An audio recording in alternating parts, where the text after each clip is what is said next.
नमस्कार, स्वागत करते हैं आप सभी का आपके अपने YouTube चैनल में। मैं सोनू सरोज पुनः आपके बीच में उपस्थित 69,000 शिक्षक भर्ती थर्ड काउंसलिंग की जो विज्ञप्ति आई है, इसके बाद उत्तर कुंजी प्रकरण को लेकर के एक बड़ा सवाल, फेक या सही है ये विज्ञप्ति, इस मुद्दे पे चर्चा करेंगे। तो आप सभी प्रदेश के जितने भी हमारे साथी हैं, जो भी साथी हमारे इस प्लेटफॉर्म से जुड़े हैं, उन सभी साथियों का जो है आपके चैनल पे बहुत बहुत जो है स्वागत है। तो फटाफट हम आपको चर्चा कर लेते हैं मुख्य जो बिंदु है और जिसको लेकर के सबसे बड़ा ऊहापोह की स्थिति बनी हुई है, जिसके लिए तमाम फोन्स कॉल मैसेज ग्रुप्स में पड़े हैं और बड़ी स्थिति खराब है। लोगों में तमाम तरह की जो है चीज़ें जो है क्रिएट हो रही, लोग परेशान हैं कि सर थर्ड काउंसलिंग होने जा रही है, ऐसी स्थिति में क्या किया जा सकता है, क्या हो सकता है, उस तमाम मुद्दों पे जो है चर्चा और परिचर्चा होगी। सबसे पहली सवाल तो ये जो विज्ञप्ति आई है ये कितनी सही है और कितनी गलत है, इसके विषय में आप सभी को मैं बता दूं। तो आप लोग ये देखिए,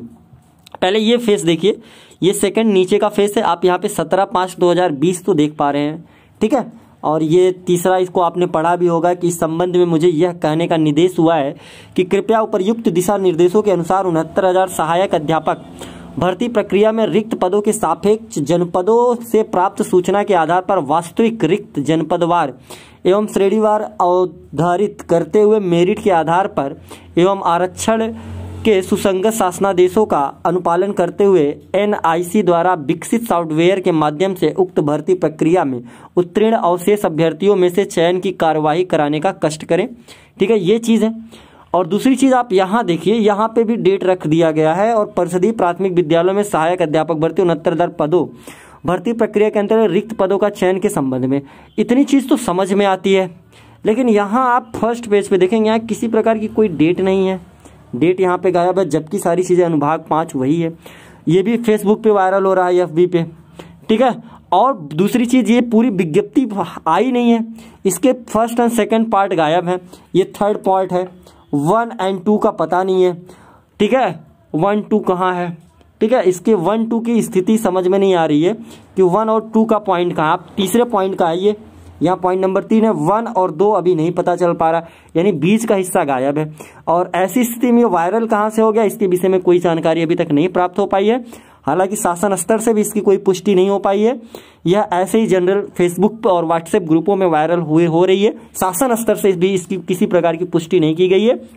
हालांकि जैसे ही ये विज्ञप्ति मिली है, शासन स्तर पे जिस प्रकार से जानकारी लेने की कोशिश की गई, वहां से अभी तक कोई कंफर्मेशन नहीं हो पाया है और विदाउट कंफर्मेशन आप कुछ कर नहीं सकते। और हमें भी इंतजार है इसकी पूरी विज्ञप्ति की, तब जाके जब पूरी विज्ञप्ति आ जाए तब इसको माननीय अधिवक्ता महोदय के समक्ष रखा जाए। हालांकि इसके विषय में संपूर्ण जानकारी माननीय अधिवक्ता महोदय तक पहुंचा दी गई है कि सर ऐसी ऐसी बातें हैं, वो उस चीज को उनके संज्ञान में है। पूरी विज्ञप्ति आने के बाद इस पे जो है अग्रिम चर्चा हो पाएगी, अभी कुछ नहीं कर सकते, क्योंकि आप खुद ही अपने दिमाग से इस चीज को ध्यान से देखें किस प्रकार से 2 हिस्से में है, 2 अलग अलग हिस्सों को एक में जोड़ा गया है, इसलिए थोड़ा सा कंफ्यूजन है। और अभी तक इस पे किसी प्रकार का ना तो कोई न्यूज चैनल की तरफ से कोई ट्वीट आया, ना तो कुछ, हाँ न्यूज 18 पे आया था 1-2 दिन पहले, वो तो अक्सर आता रहता है, ठीक है। तो अब मैं बात कर लेता हूं लेटेस्ट अपडेट उत्तर कुंजी प्रकरण पे। तो देखिए आपकी ड्राफ्टिंग वगैरह कंप्लीट है, बहुत जल्द जो है आपको सारी चीज़ें डबल बेंच में देखने को मिलेगी, क्योंकि काम जो है अपनी स्पीड से जिस प्रकार से हो रहा है वो बिल्कुल चल रहा है, आप उसमें भी बिल्कुल देरी नहीं की जाएगी। बस आपको पता है 19, 20 और 21 को एक बेंच बैठ रही है, जिस बेंच के बारे में आपको पता है, सिंगल बेंच की वही मैम फिर से डबल बेंच में बैठ रही हैं।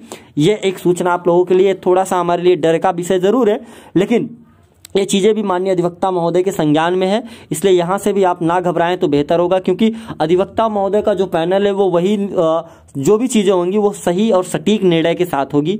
और आप सबसे कहीं ज़्यादा परेशान हम लोग हैं इस थर्ड काउंसलिंग को लेकर के, क्योंकि उत्तर कुंजी प्रकरण के बिना सॉल्व होते ही अगर थर्ड काउंसलिंग होती है तो जाहिर सी बात है हमारे ऊपर खतरा मंडराएगा।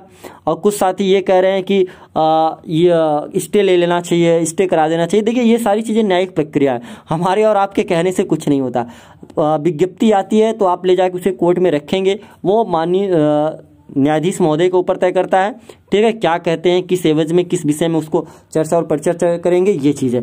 एक और मुख्य चीज़, जो साथी अभी भी डबल बेंच में छूटने से रह गए हैं उनसे मैं पुनः कह दूं कि आप अगर डबल बेंच में जुड़ना चाहते हैं तो आपको सारी चीज़ें दे दी गई थी, आप उस पर मैसेज करिए, फ़ोन करके पता करिए। जो साथी अभी तक लिस्ट में नहीं जुड़ पाए हैं वो जा करके आसानी से लिस्ट में जुड़ सकते हैं। कोई दिक्कत नहीं। तो ये थी थर्ड काउंसलिंग की एक लेटेस्ट अपडेट, फेक या सही की बात। जो मेरे दिल में, मेरे दिमाग में जो चीज़ें आ रही थी, मैंने जहाँ से इसको खोजा बहुत मंथन करने के बाद कि अभी ये 2 हिस्सों में है, इसके फर्स्ट और सेकंड पॉइंट का पता नहीं है। फर्स्ट और सेकंड पॉइंट आ जाए तो कुछ समझ में आता है। और एक चीज़ और आप लोग ध्यान से देखिएगा, कृपया तद कार्रवाई की जाए। यहाँ देखिए, कृपया तदनुसार कार्रवाई की जाए। इस कुछ यही इतनी सी चीज़ें समझ में आ रही, बाकी किस प्रकार पे कार्रवाई की जानी चाहिए ये थोड़ा सा असमंजस की स्थिति बनी है। और जब तक नहीं आता तब तक अभी कुछ नहीं किया जा सकता है कि क्या है इसमें। तो वेट है कि पूरी विज्ञप्ति आए तब कोई चीज़ें समझ में आएंगी। तो दोस्त, हम थोड़ी देर में उत्तर कुंजी के एक गंभीर मुद्दा और कुछ विशेष मुद्दे पे उपस्थित रहूंगा देर रात में, क्योंकि अभी समय कम है, वीडियो बहुत लंबी हो जाने का कोई मतलब नहीं निकलता, आप लोग भी बोर हो जाते हैं। तो मैं मिलूंगा अभी थोड़ी देर में फिर से आपके बीच में 9-10 बजे के आसपास। तब तक के लिए आप सभी साथी का बहुत बहुत धन्यवाद।